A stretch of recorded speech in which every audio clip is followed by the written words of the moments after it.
to LOA Today. I'm Walt Thiessen. I've been doing this podcast since September of 2012, and boy, are my lips tired. This is your daily dose of happy. We are so happy you decided to join us today. My friend Alex is not feeling up to it today. She's a little under the weather, so hopefully she'll be back next week. But I do have a guest joining me today, and I'm going to have to apologize in advance to any of our German language viewers as I'm about to butcher a last name, but I'm going to give it my best shot. Her name is Vanessa Broers. How'd I do? That's pretty good. That's good.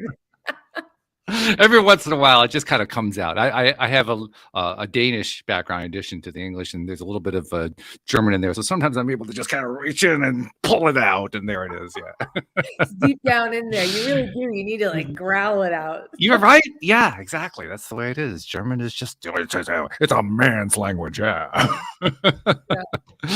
But Vanessa, talk about kind of crossing metaphors here. Vanessa is a spiritual samurai. That's the way she describes herself. And I think we're going to find out exactly why that is true. But I mean, I like the idea. We got the Germans, we got the Japanese, we've got the two. It's almost like this is a reenactment of Shogun. So I'm looking forward to this, but from a spiritual perspective, you see. That's it. We're like, this is a multicultural episode. We're just That's right. Just layer it in. Yeah. So Vanessa, first of all, welcome to the program. And how are you doing today? So good. Thank you so much for having me. Glad to have you. So give us the history, because you have an interesting history. Tell us about how all this got started for you. I think, like most things on this journey, it was somewhat accidental, synchronistic. Do you know what I mean? That's how I feel like so many of us, we're always on track to get here, but the path looking in the moment didn't feel like that. No, it's very circuitous. Yes. So I actually started out way back in the day as a health coach, and even that was somewhat accidental. I graduated at the top of my master's program with health policy and management, but I ended up landing the gig of the century. It was an unpaid internship with the city planning department. Okay. There you go. I'm ready, life. I love it. So I'm young, and it was that time where I really was in the I will earn and prove my way no matter what kind of thing. And that lasted a couple of weeks.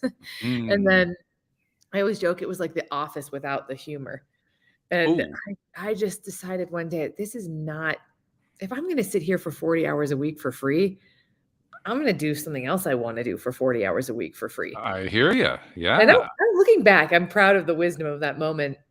And I was curious. I have always been a learner. I love to learn. And I had always wanted to learn about nutrition. And so, but I had just finished a grueling grad program and didn't want to go back to traditional schooling.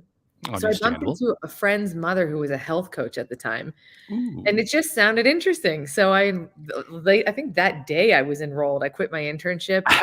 And it was this delightful rabbit hole of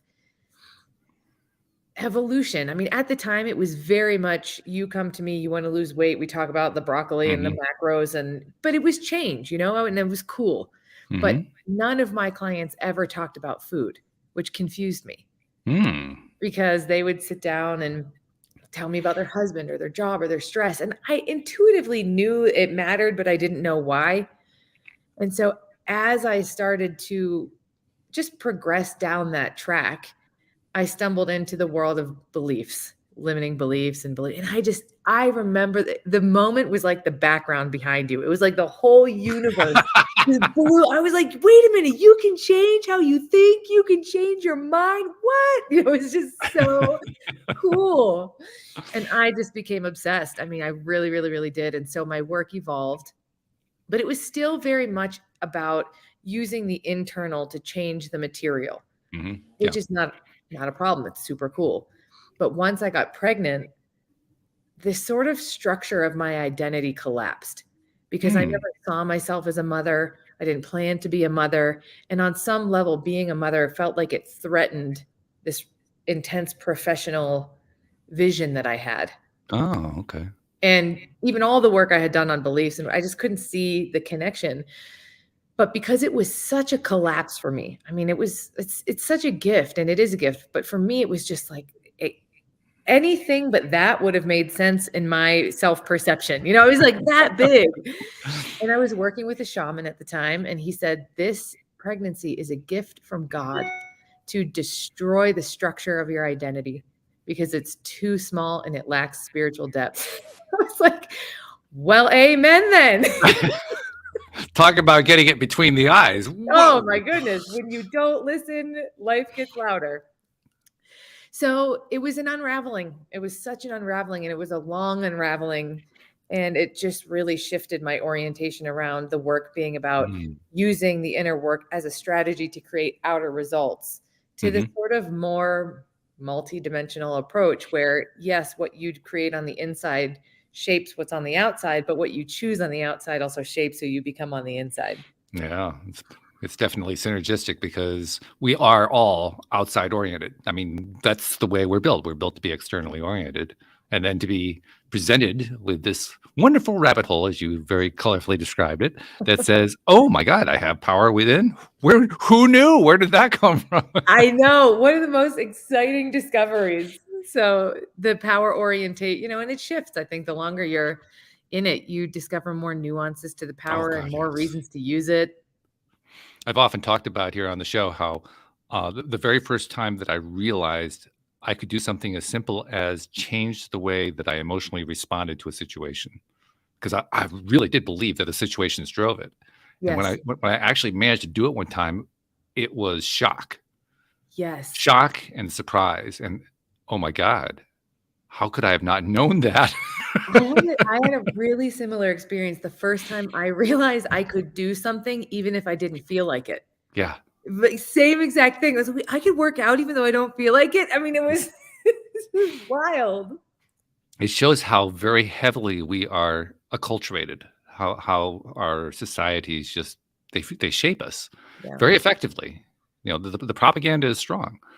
And when we are faced with new data that says, well, the propaganda doesn't actually have to be true, we say, well, wait, whoa, slow down here. I can't handle this. I know. And I don't know about you, but I have also found that I was listening to I had the radio, like the car radio on, which I don't often. And the radio show host was talking about ginger and how he didn't even know what ginger was. And apparently it's spicy and it's good for digestion and it looks like a finger. And I had to laugh so hard because I was it kind of blew my mind that I spend so much time in this world that I forget how much of the rest of the world, you know, still experiences life like that. And so sometimes I feel kind of crazy. But in a good way. The best way. Right? I mean, who wants to be sane once you understand what the crazy means? So good. I mean, crazy, I suppose, is a point of perspective, isn't it? Absolutely. Of course it is. One of my favorite words, perspective. Yeah. So, okay. So that gives us a kind of the lay of the land. But where does spiritual samurai come into it? So as my work has evolved, the spiritual part for me is that so many people that I work with operate a lot like I did in my life. So I remember as a kid, I can remember laying in bed at night, having conversations with life, the divine, God, whatever you want to call it. I mean, just straight up conversations. And then I had a tricky childhood, to say the least. And I remember the moment that I just cut off life. I was like, I'm going to do it on my own. I remember the moment. I was like 6 years old. So I spent the majority of my life just really steeped in the material. Okay. Outside, changing outside, you know? And so when I discovered this whole inner world and deeper meaning and using all of the work as a way to go deeper into ourselves and become more of ourselves, the spirituality piece became so important. The samurai piece is that the samurai is precise and what's the other word? Like, I will slice you with my blades of truth if I have to. Okay. And the second is that I really feel passionately about shifting the conversation in spirituality and personal development to one who's not afraid to die on their own sword in the name of liberating other people. So I don't want to try to come across done, there, perfect, And as a samurai, like I'll die for the cause, you know, so that's where that piece comes from for me. It's funny too, as you were describing that, the image that came to my mind was of a samurai wielding a sword. Mm. And it's almost like there was a caption underneath the cartoon. It was that kind of thing. And the caption said, "The sword cuts two ways." Oh, cool. I thought, whoa, okay. Because really, that's part of, I guess you'd call it the risk of being a samurai. Hmm. You're not only trying to cut through to the pith, you're trying to cut down to the truth, but you're risking getting cut. Yeah. And I think if you're in this exploration, you've got to be like almost hungry for the risk, Yeah. because Mhm. otherwise you're in this simultaneous exercise of trying to change and resisting the pain. And that just takes so much longer. God, yes. Well, that's why they call it resistance. So true, so true. And then you also describe yourself as a soul guide. What does that Yes. mean to you? So the soul guide aspect to me is about going as deeply into your essence as possible, Okay. because we're so good, at least I am so good at lying to myself, Oh, yeah, that's one of right? our earliest skills. We learned that Oh, one very young. yes. And we get so caught up in the web of our own crazy mental constructs that you can really live a life that is completely out of alignment with you, Mhm. and convince yourself that it's totally in alignment, and then just feel this constant dissatisfaction. Yeah. So the soul guide part is about helping people go deeper and deeper past all of that, so that what they're actually doing is in more in alignment with their soul. And I like the word guide because I don't really so much relate to myself as a coach. You know, there's just a different paradigm. A soul guide, I don't know the territory we're in any better than you do. I just know how to recognize the moment that you know what we're looking at. Right, right. Yeah, I get you. And I like the combination of the soul guide and the samurai, because the samurai does wield the sword, which cuts right through. It reminds me of a line from a movie that came out about, oh God, 10 years ago, something like that, called The Blind Side, story of a family from the southern Midwest who basically help a poor young black man. They kind of adapt him into their home and help him become an NFL star. Eventually, he Mhm. becomes a highly drafted, highly rated NFL player. And in the course of that storyline, the actors who played the two parents, one of whom was, of course, yeah, her name's going to just go right out of my mind, Sandra Sandra Bullock. Bullock. Yep. Sandra Bullock is having a conversation with Tim McGraw, who's playing the father, and the Tim McGraw's character says, "Well, you know, Michael, you have to kind of peel him back a layer at a time." And Sandra's character says, "Not if you use a knife."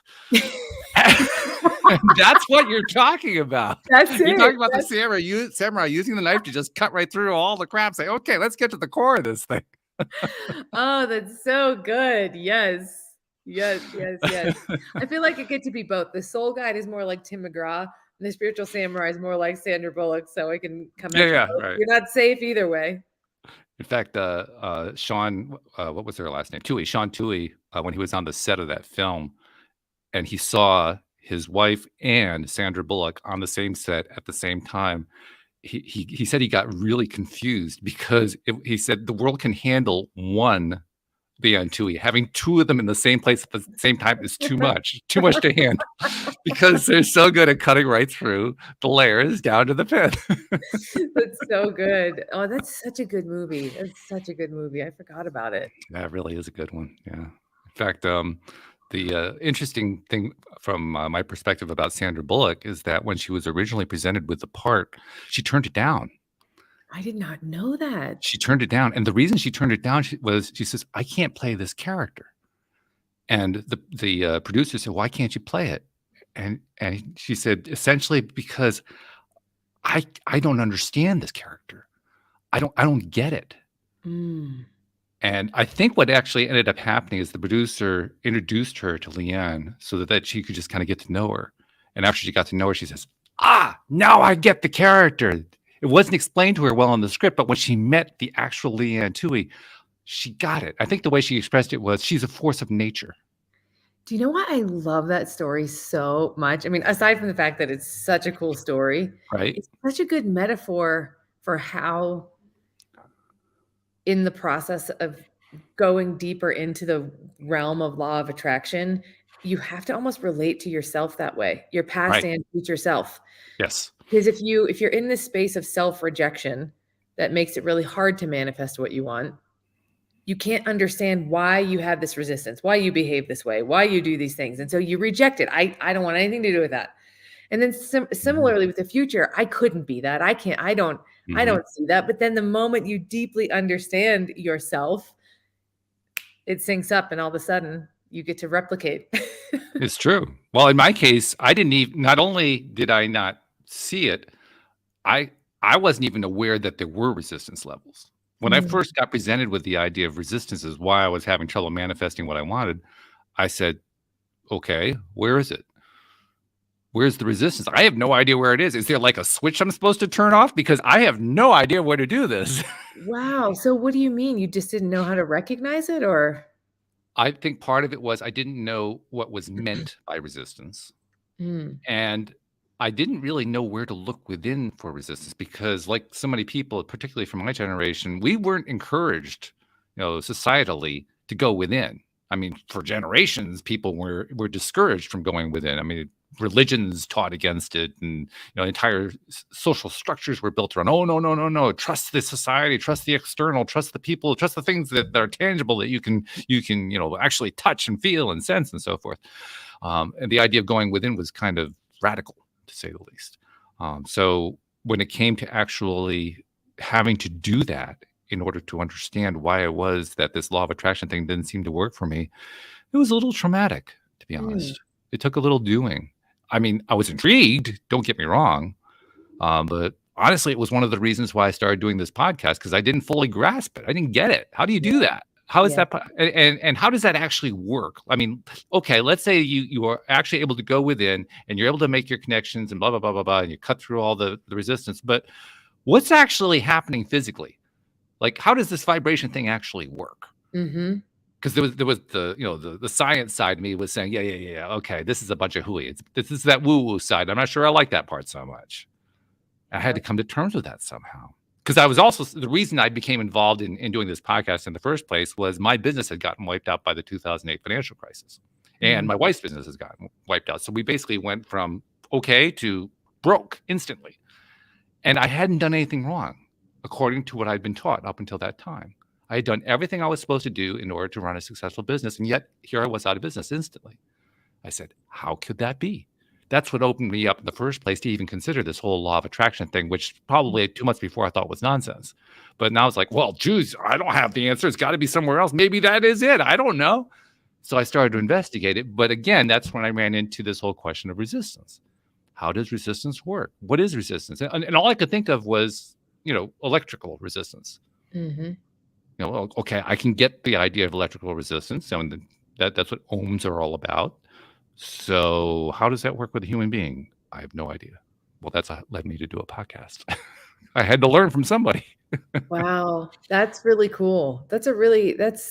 I'm sure that helps relate so much. Again, when people are in the same place that you were, you can help them navigate it. And, of course, that's what we go through so that we can lead it and teach it.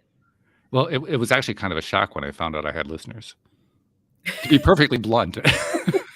I mean, literally, the only reason I started the podcast. I get that. I really understand that. I get that. This was like the early years of podcasting. And the only reason I started was, well, if I could do a podcast, I can have experts come on. They can teach me for free. And I don't have to spend any money because I don't have any money to spend anyway right now. Yeah. So why not do it that way? And then, oh my God, there are people listening.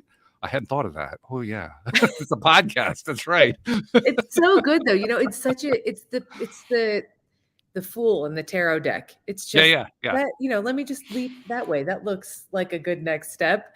Right. It's so innocent and curious. And I mean, vibrationally really effective choice for law of attraction. It is. Yeah. It worked out great. And the best part was that I found out, kind of like what we were talking about before we got started here, is I found that I love doing it.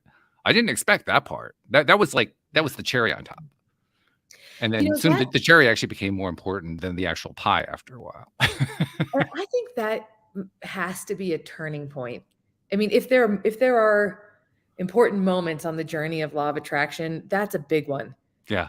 Because I know for me, and I think for most people, when I actually discovered the law of attraction very early in life. And then I went through this period where I really rejected it as, I think I just judged it as passive hopefulness or something like that. Probably because that's how I related to it. Sure. When I came back into it, then I was really using it as a strategy to get something. Yep. Which is just a more advanced version of control, really. But it's the way most people come in, so there's nothing wrong with it. Yeah. But when you start to, or at least when I started to get excited about being delighted and surprised, I think that's where and I'm still kind of navigating that territory right now. Yeah. But I know that the more I connect to that as the reason or something, the motivation, it really changes it, because it opens you up. It does relax you. It helps you surrender. It helps you do all the hard part of the letting go. Yeah. But yeah, it's so much more fun to be so delightfully surprised. Oh, I see. I guess that is what I meant. That's way better. But oh yeah, I can see how you got that. I think probably one of the most annoying things from my perspective is recognizing that the universe or source energy or God or however you want to term it has a better idea of how to get where I want to go than I do. I mean, my ego wants to say, well, no, I know how, I can see the route. The route's right over there. I don't know what the big deal is here. And then all of a sudden I end up in a completely different path. Like, wait a minute, what happened? It's very disorienting. It is very disorienting. It is. Yeah, I was also just pausing and reflecting too, because a lot of the times the thing that takes you from one path to the other is what was your previous guest calling it? DTS, down the spiral? Down the spiral, yeah. It's kind of like we could rebrand the game Chutes and Ladders and just call it Law of Attraction. I hadn't thought of that. That's true. Yeah. That's a great analogy, a great metaphor. Yeah. Because right when you think you're about to lose, you always land on the ladder that takes you right to the top. Right. Every time. Yeah, that is a really good one. Chutes and Ladders. I'd forgotten about that game. Have you ever heard of the abundance game? Oh, it's so cool. You mean, is it like a board game? Yeah. Really? It's really hard to find. It's really, really, I think very few of them were printed. It's like $100 for a board game if you find it online. Yeah. But it's so cool. It's kind of like Monopoly, but the Law of Abundance version. Okay. It's just cool. Like like, how does that work? Do you go around buying abundance? Like you buy properties on Monopoly, or? No, you buy businesses, and then the card teaches you. So for example, this is one of the cards. I haven't played for such a long time, but one of the cards that, let's say you roll whatever many spaces and you pick up this card, and the card says you have to go around the table, and based on your appearance, everybody has to guess how much money you make. And okay. So there's some like vulnerable moments there. But it's really cool because it's actually a game that teaches you about the principles of manifestation, but in a very real way. So another one might be, okay, you have to, you're going to franchise a on-the-go manicure business, and it asks you to give the pitch, and then the other people at the table would say that they would invest on you or not based on your level of confidence. So it's a really brilliant game. It sounds like it. I got to look that one up. I hadn't heard of that one. It's hard to find, but if you find it, snag it. Wow. The idea that they claim is that the more you play, the more you raise your vibration and the wealthier you get in real life. I can see that. Because basically not only are you retraining your brain, you're retraining your pattern. That's right. That's really interesting. I know. Abundance game. I can't believe that nobody's actually taking that to the next level in terms of sales. That it apparently they didn't print anymore, and now they're high priced because you can't get them. But that's an idea that's just waiting for somebody to say, okay, let's turn that into an online version of a game or something. I mean, here, maybe this is your moment. Yeah. This is, I don't, this Well, could be first I got to the find a ladder of copy, all but other ladders. than that, The ladder of all ladders. Right. Yeah, the abundance game. Okay, I'm going to look that one up. So, all right. Well, that gives us a little bit there about who you are and where you've come from. So, at this point in your career, you have well, first of all, let's talk about some of the things that you actually offer in terms of what you offer for your services, but also talk about, this is really where I want to go. Talk about what kind of client do you like to work with? What kind of help are you able to give to people? I guess is the best way to say it. My favorite kind of person to work with, most of the people that I work with are entrepreneurs or have Okay. some entrepreneurial element to their role. They're in sales or high level leadership or, something like that. And the reason I like that so much is because I think entrepreneurship is probably one of the best suited containers Okay. for self-evolution, spiritual evolution, and manifestation, because it's just a whole lot more fun when you're not doing it the, traditional way. When you really get into Oh, this, tell me about it. into it. Yeah. Yeah, Yeah. it's The traditional way sucks. There's no so other way to yeah, put it. that's exactly accurate fact. So the people that I work with they're at a precipice. Is what I like to call it. They can feel that there's like, okay, there's like a bursting through feeling that they're really like, I gotta get through this. I hesitate to use the phrase next level because I think it promotes this idea that, I don't know, there's some linear video game or something that we're all involved in. Yeah. But certainly they can feel like there's a deeper, more expansive version of them that's wanting to be on the planet instead of the one that they are. Okay. At the same time, there's something very material that they're working toward. Yeah. And so what I help them do is basically blend the two. It's to finally let go of control so that they can play with source in a real way. Not like I did, which was like the strategic way to pretend that you don't know that you're pretending to be source. And also I really help them up their self-mastery in terms of leadership, skill, execution. So there's a very practical element. And there was one other piece, but yeah. Oh, and this is a small piece about self-expression, to do it in a way that makes them more them. I just don't believe in compromise. I don't think that we're meant to compromise. What do you consider to be compromise? Give me an example. In order for me to, making this up, triple my income, I need to take away the time in the evening that I spend with my daughter. Okay, so basically all the different ways that we say to ourselves, all right, I've already put out there what I really want, but here are the limitations I'm dealing with, so I'm going to think in terms of the limitations. Yes. So I call it precise pleasure. It's not just what you want, it's what you want exactly how you want it. Okay. Interesting. And I also think that this is a huge, at least for me and my hypothesis, hypothesis for a lot of people is that this is a big, this creates resistance and manifestation.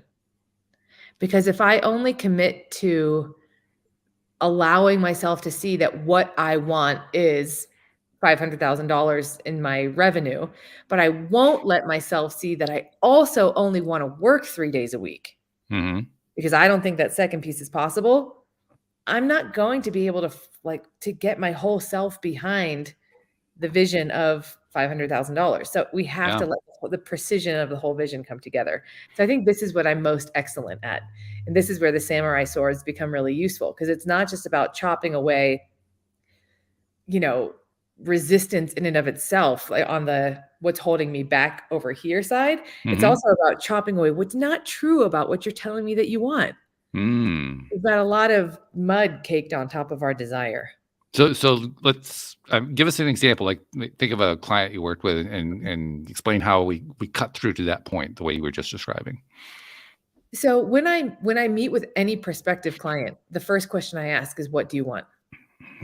And this is where my spiritual samurai comes in, because I can just feel when it's not the whole thing. Most people will tell you, most people are aware of 80% of what they want, but they won't let themselves have the other 20. And it drives me crazy because I can feel it. I'm like, no, tell me the whole thing. Tell me the whole vision.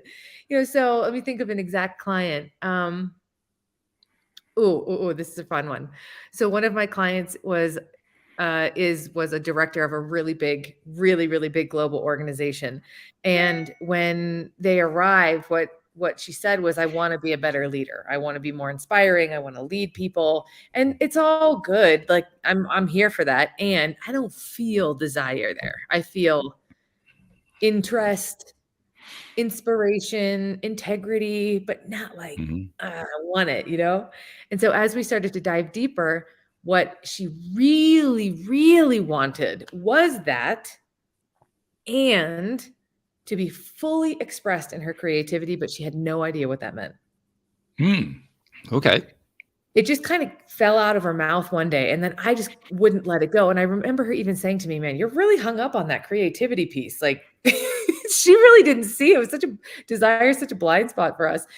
And so I just couldn't let it go. That's the precision part. I'm like, no, that's it. What's there? What's in creativity? So as we started to peel it back, she ended up creating the idea to start a couture bag line taken from that. She creates geometric art from the photographs she takes on safari.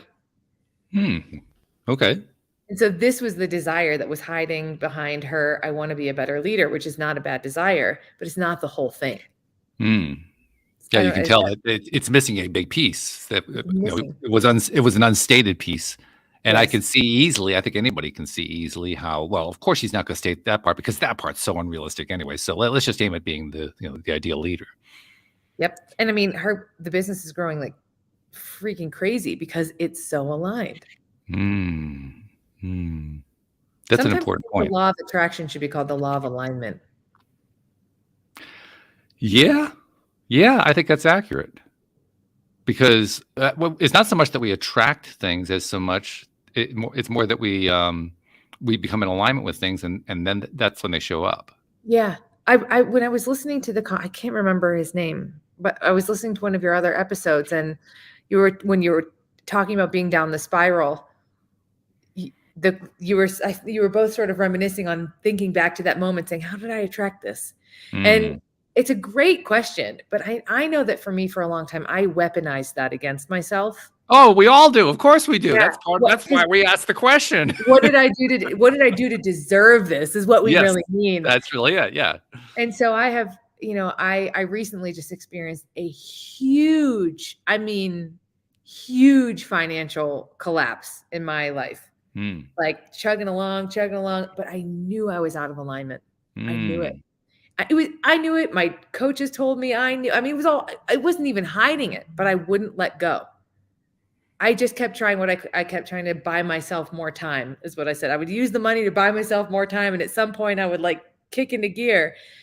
And the minute the structures collapsed, I didn't even feel bad. I just felt relieved. Oh, I know that one. Yeah. Because I just knew, okay, finally I'm in alignment. Holy cow.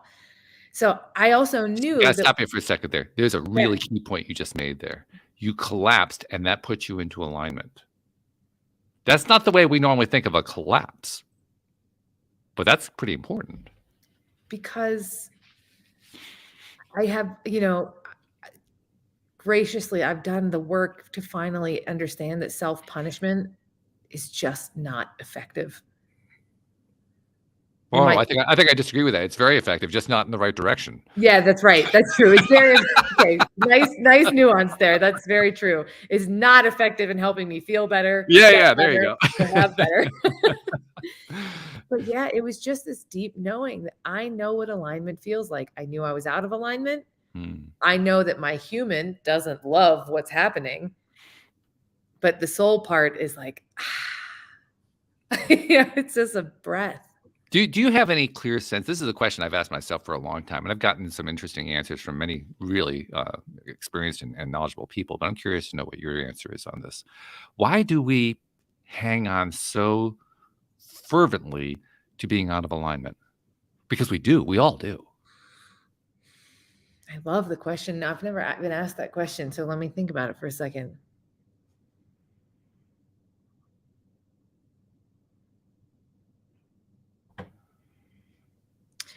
I think the simplest answer that occurs to me right now is that it's the illusion of safety. Yes. There's true safety, and then there's the illusion of safety. And I think the second answer is because we're designed to. In what way? My belief is that we incarnate to be human, to forget our true essence so that we can remember. Okay. And so I tend to look at things from the ego perspective and the soul perspective. Mm-hmm. And usually the ego and the soul are trying to get to the same place, but for different reasons and with different methods. Sure. Okay. So the ego's strategy is to self-preserve at all costs, to protect safety, and to win for the purposes of self-inflation, basically. And so the same human and soul could have the pursuit of financial wealth, but the ego is going to do it from a very different place than the soul will. So the soul strategy is liberation, I think, at all costs, because the soul is infinite and nothing can really hurt you. So whatever is necessary for my expansion, let's have it. And then the purposes of the material external other elements are for joy, generosity, indulgence, in the most fun ways. So it's not so much that the ego it's like the ego, one of my favorite phrases, the ego knows nothing of being and will try to save itself through doing.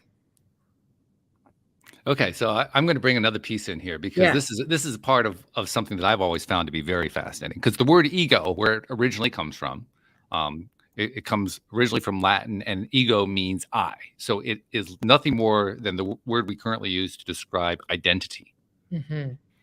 So if we take what you just said and kind of do word substitution, our identity is essentially trying to do and get us to where we want to go in a way that is not the way our true selves, otherwise known as souls, would do. Yeah. I'm thinking, well, that's really, really wild.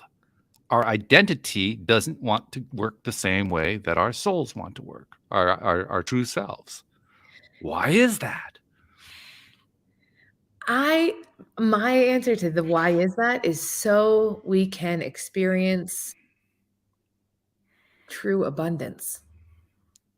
Meaning that even when we experience, so when we have an identity collapse or something happens that, really makes us feel like we're dying, Mm-hmm. I call that self-annihilation, ego annihilation, really feels like death. But if you let yourself go through it, it's like you get to have these resurrections over and over and over in life. And the more I experience those moments, the more I really get to feel I'm always good. I'm always okay. I'm great. And I think that part of why they operate in opposition like that is so one can experience clinging to safety, fear, freak out. So if you can get through that, then you get the really good stuff. What's your thought on that? That's certainly in alignment with what many other people have suggested to me. I like the way you word that. There's a part of me that talk about resistance that resists the idea because I have trouble believing that my identity wants to be separate from my inner self. It's not so much that it wants to be separate. If anything, I think it most desperately wants to be united. It just uses the complete approach that takes it separate. So it's more unintentional and accidental than anything. Yes, which is why I always say if there's ever resistance, you cherish it, love it, like it's a 3-year-old little kid who is disoriented and upside down. Doesn't know how. If I have a 3-year-old, that's why it comes up. When she is in a tantrum, oh my goodness, not 3-year-olds talk about power. Holy moly. No kidding. Wow. But if we want to talk about regenerative energy, can we just like hook toddlers throwing tantrums up to something? I feel Yeah, like right. good. You probably fuel a few cities that way. For sure. So when she's in that state, she is just, you're not my mommy anymore. I don't Oh love my you. goodness. Like, she's hardcore. She's like teenager. She's a three-nager. A And three-nager. she's, yeah, thrashing around and kicking and hitting, and she'll do anything she can to keep me away. But all she wants in that moment is she's like testing my love. Will you still love me here? Will you still love me here? Will you still love me here? And to me, that's how the ego behaves with the soul. It's not that it wants to be separate. It's just a 3-year-old throwing a tantrum that has no idea how to get close. Really interesting. So what you've done is you found a very nice, neat way of describing what poets have tried to describe for generations, which is how do we deal with all of these aspects of ourselves being alienated from ourselves? You just kind of tied it into this nice, neat little package. Thank you. I don't really experience myself as like really articulate. So that was really lovely to have reflected back. Oh, you're very articulate as far as I'm concerned. Articulation is really nothing more than the ability to say what it is that you're thinking and feeling. And you did that beautifully. So congratulations, you are articulate. Thank you. Thank you.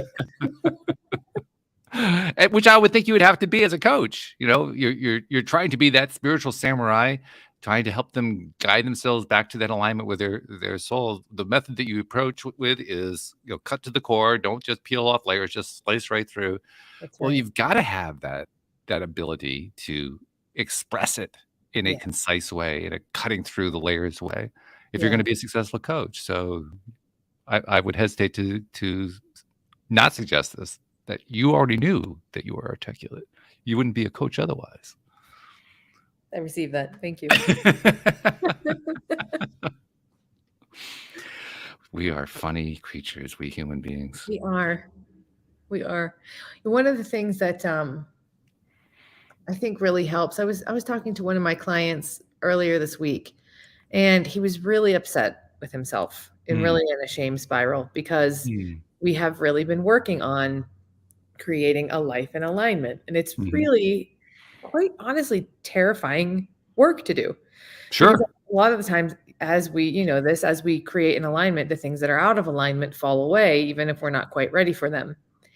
But sometimes they fall away in really painful ways. So this person was really upset because they were really upset with the way they had handled, like in essence, they sabotaged an ending that could have otherwise gone off a couple more weeks, probably pretty easily.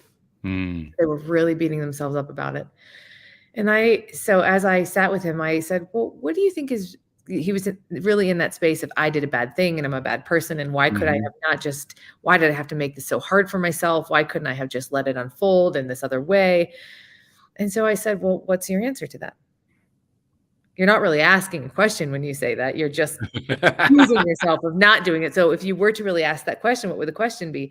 And I ended up discovering this was a really innocent attempt to kind of regain power in a situation where he felt like he had no power. And so what I said after he saw that was, and I'm just sort of muddling the details a little because it's a very personal story for this person. It's really masterful the way that our ego messes things up, as we experience it. And I think when you can take on the perspective of sort of like delightful curiosity, and also like, I'm sometimes pretty impressed by the way my ego can sabotage and mess things up. I'm like, that's actually brilliant. I don't like it. I want you to stop, but wow. It's true. We have tremendous ability. I mean, your 3-year-old demonstrates it on a regular basis, but it's all of us. We all have a tremendous ability to just create very imaginative ways of undermining ourselves on a regular basis. Oh, I remember the current coach I'm working with is a woman named Jessie Johnson, and she's so brilliant. And her zone of excellence is that if it's kind of like, for some reason, the image of, remember Where's Waldo? Yeah, the book Where's Waldo? Yeah. It's like if you're talking to her and all of your subconscious strategies to undermine yourself are all in the room. Those are all the other characters in Where's Waldo, and she can just look at she's like, no, that's Waldo. All the other ones aren't. And Yeah. but it's really just the skill itself of being able to recognize when you're actually in your self-sabotage and when you're not is so simple of an idea, but so challenging to actually do. Well, a good coach, and I definitely get the feeling that you do this. A good coach is able to not only identify where Waldo is, but hold up a mirror to Waldo. Yes, for sure. And also set up a barrier to all the other ones. Not over here, not over here, right here. They go into mob mentality when Waldo gets isolated. Yeah. Wait a minute, another false Waldo got in here. Get out of here. No. Oh my gosh, I love that. That's a false Waldo. Start using that. Wait. No, that's a false Waldo. Waldo has a red and white striped hat. That one's just white. I love it. That is fabulous. I'm also curious to know how you are able, or if you are able, I imagine that you are. So I think that's where how came from, but how you were able to apply what you do with your clients in your own life. Because to me, that's the big challenge. Can we take what we've learned? Certainly, it's easier to help somebody else. That's one of the reasons people become coaches. But the hardest thing is applying the same thing to ourselves. And I'm curious to know just how successfully you feel like you've been able to do that. I mean, I think I can say with humility, incredibly successful. Okay. And the reason is I don't know, I guess I picked this up early on, but I just find it to be incredibly true that I can only take my clients as far as I'm willing to go myself. Yeah, fair point. So if that doesn't mean how far I've gone myself, just internally how far I'm willing to push myself. Mm-hmm. So one of the reasons that I've been successful in that is because there have been many times in my profession, my life, I've been doing this for over 10 years, that I've gotten stuck, that I start to realize for some reason I feel like I can't move my clients anymore. And it's always an indication that I've camped out somewhere too long. So one, I consistently use my clients as a mirror for my own evolution. If I start to find a bunch of my clients are bringing the same thing to me, I'm like, oh gosh, I guess I got to go do work on that myself. It's just, so it's kind of, we help others to work on ourselves and we work on ourselves to help others kind of thing. Mm-hmm. And I always have my own coach. I just always do. I don't think you have to always. Otherwise, coaching kind of turns into this sort of pyramid scheme-y type of thing. Good description. I like that. That's good. A pyramid scheme. Yeah. But it's, I mean, there are people, I have lots of spiritual samurais in my life that are just like, oh no. Mm-hmm. I remember saying to my spiritual teacher not that long ago, and I said, speaking from this part of my ego, giving voice, I feel like everyone's just my puppet. And I can like make everybody do what I want them to do. And she looked me dead in the eyes and said, I don't make a very good puppet. Yeah. You got to get people in your life like that. You bring your A game and they're just like, nope. Yeah. Well, you're reminding me of an incident that occurred about, let's see, it must be about 20 years ago now. It was early in my marriage, and my niece was about 3 or 4 years old at the time. She's currently a mom, so a few years have transpired since then. But she had come over to visit us because we at the time we were living on a lake in Virginia, and my niece was living across the lake with my parents and her mother. And this is like the first time that she came to visit us after we moved there. And she comes in, and within like 5 minutes, she's throwing a tantrum.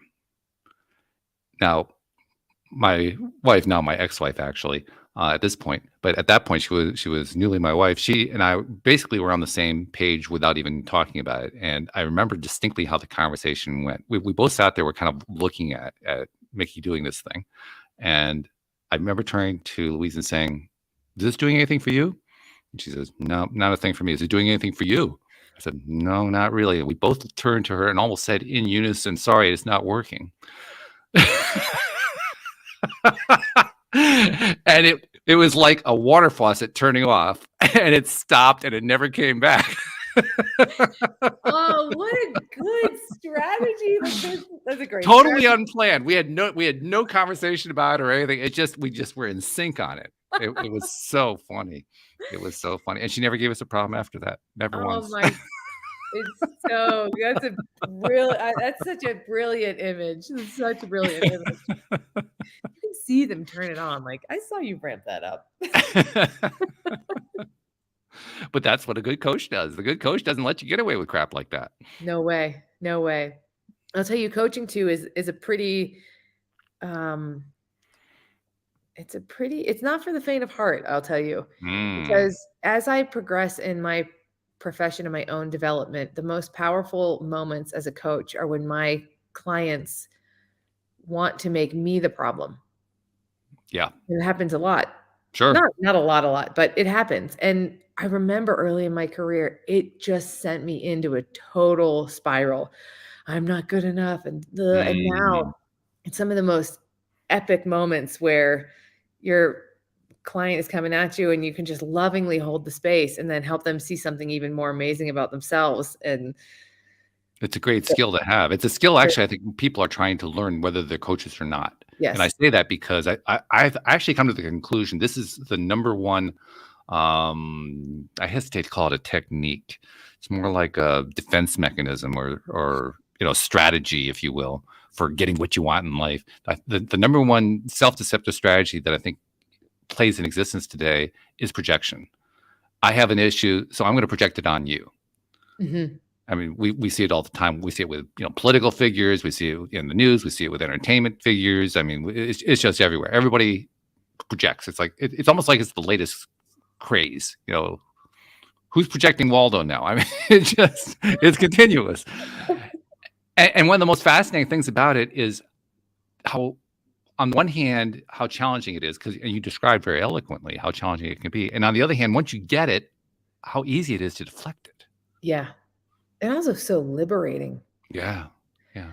I one time defined freedom as giving anyone permission to have whatever experience they want, especially if it's about you. Mm-hmm. Mm-hmm. But I don't do you know the work of Byron Katie? Some, not a whole lot, but I Yeah. know some. Yeah. She's even if you just watch a few of her kind of she's always on stage sort of coaching people through it. It's really, I mean, it's so simple, but it is radical and hot. Mhm. It's the hot Mhm. seat. But I agree. I agree. I get the feeling the reason I mentioned that I think that projection is such a big deal today that a lot of people are using it and a lot of people are learning how to handle it is I think that if we look at this idea that the whole planet is going through an evolutionary shift, a spiritual evolutionary shift, and that's something we've talked about a lot here on the show. I really do think it's happening. I think that's the level that most of it's happening. Mm. I look at all the different areas of life where people are in struggle with each other, within themselves, and so forth.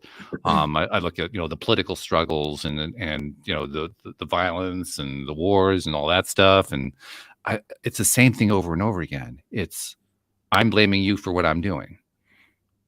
That's what projecting Oh, really is. I'm blaming you. I don't know if I've ever heard that simplified down to that But sentence. that's what projection is. Projection. Yes. And I have this pattern, so I'm going to use it against you Yeah. because it's Yeah. really all your fault. Right. Yeah, I would agree. I think I would agree with that. I hadn't thought about that in terms of the planet in that way, but I think you may be onto something there. And the fact that there's so many of us, I won't say everybody, it's always dangerous to be that all encompassing. But I would say there's a large chunk of the global population that's wrestling with trying to understand how to deal with that particular issue. Yes. And in many cases doing so successfully, but as with any of these kinds of self-explorations, it's a grind. It's like one tiny step at a time and 3 steps back and all that kind of thing. I found a really useful lens to shift that in my life What's that? is looking at my world through the lens of codependency. Oh yeah. Yeah, And yeah. I like that because I think codependency is typically reserved for the extreme relationship dysfunction or extreme Hmm. personal dysfunction, addiction, but if you are willing to look at the places in your life where you are being codependent, this Hmm. is where we're martyrs, this is where we're rescuing, this is where we're people pleasing, it's all Hmm. versions of codependency. Right. For me, it was such a helpful frame because it just seemed so over the top to describe them as codependent that it was a way to pierce right through and be like, oh, I'll be darned. It sure is. Oh, wow, there it is again. Oh my goodness. I just liked it a lot. It helped me simplify it. Yeah, we humans like that. Anytime we can shape it down to some very simple concept, we just gravitate to that because we feel like we can handle that. Okay, if it's that simple, hey, even I can do that one. Yes. Right? Exactly. Yeah, that's what we're looking for. Well, I just realized we're kind of running out of time. We got to talk about a couple things. First of all, you have, is it a workshop or it's an event coming up in March called Emergence, I think it is? Emergence, yes. Talk about Emergence. Emergence is a phenomenon. Okay. Where what comes next cannot be reduced by, predicted by what has come before. That's what emergence theory is.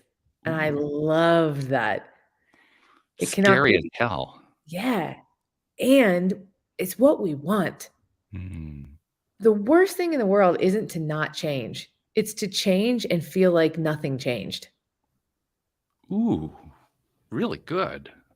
Really good. I never said that out loud. Thank you. That was yeah. I'll make a social media post. Full quote marked. Okay, we got it. And that happens because most of the time we convince ourselves that we're changing, but we're actually just regurgitating and repackaging something that feels a little better, but still safe. Yeah. And I think what we want is to really fully emerge. I want to surprise myself. I want to do something I haven't done before. I want to be someone I haven't been before. I want to go where I feel a little dangerous. I want to feel something new that I know for sure is me. That is what Emergence is about. And it's a 4-hour transformative immersion. It's virtual. And why I say transformative immersion is because it's intentionally designed to just keep pushing you out of the edges of familiarity and predictability into the space of innovation and expression. And it's going to be epic. I imagine that this is probably going to be fairly interactive, which probably means you can only probably handle a limited number of people in that. So that means people need to sign up in advance, I would imagine. That's correct. Yes. Yeah. Yep. So how do they find it? So what I recommend is go to thepowergift.com. Okay. And there you can find a free training that I have offered, which is one of my favorite things. It's an acronym for power, and it's basically my version of manifestation. Okay. And through that link, you can download the training and it'll take you right to the page to sign up for the event. Okay. All right. And if someone's catching this somewhere out in the future, I'll past March, I'll be doing them quarterly. So you can still follow that same pathway. Oh, okay, good. So if you miss this one for whatever reason, you can catch the next one. That's good. Exactly. Yeah. But when is the next one from where we are right now in February 2023? What's the date of that one? It's March 24th, and it's from 2 p.m. to 6 p.m. Eastern. Okay. Is that a weekend? It's a Friday. It's a Friday. Okay. All right. Okay. So yeah, something to look forward to there for people who are ready to make that breakthrough. Just, there's the great big, drum with the drum head that you run through, and okay, you ready to run through the drum head? Yes. Just give me imagery from my content. I'm like, all right, we're gonna get a giant drum that I can run through. You don't happen to have one, do you, Walt? Not handy, no. But if I get one, I'll definitely ship it to you. No problem. Okay. I got to tell you, Vanessa, this has been fun. This has been really, really good. Couple things we got to do. First of all, I'm going to guess that same website is the best way for someone to reach out to you if they are interested in exploring a coaching opportunity. That's correct. It's easier than my regular website, but it'll take you right there. Okay. And then the second thing I have to do, this is become a regular practice here on the show, and boy, does it apply in this case. You're a giver. You give and give and give and give and give and give. And I like to recognize givers because one of the ways that givers don't get recognized is there are many people that they'll never see, they'll never meet. They hear them on a podcast, or they read a book, or they see a blog post or something like that, and they get value out of it, and they do something with it to improve their lives, and the giver never hears about it. And because you never hear about it, it's very easy for us to say, well, there's not really anything going on there, but there is. So I like to make it a practice to say, on behalf of those people you'll never meet, you'll never see, who you've been helping all this time and who you continue to help, thank you for what you've been doing. Thank you for what you continue to do. That actually, like, I want to cry. That's so amazing. Thank you. I really think it's important for that reason. We don't recognize it. It's Yeah. big, especially in this information age where there's just so much information out there. When you have someone who's giving like that, it's more important than ever to recognize it. And you're one of those. So thank you for that. Thank you so much. I reflect that back to you. Thank you very much. I appreciate that. And thanks for joining us. And this has been fun. This has been So a really fun. good conversation. So fun. Thank you so much. I had a blast. I don't think I've ever laughed so much in a show interview before. It was delightful. Well, then we had our daily dose of happy. So we have succeeded one more time. This is a good thing. Thank you very much. Thank you to our podcast listeners everywhere. We will see you all next time here on LOA Today. Goodbye, everybody.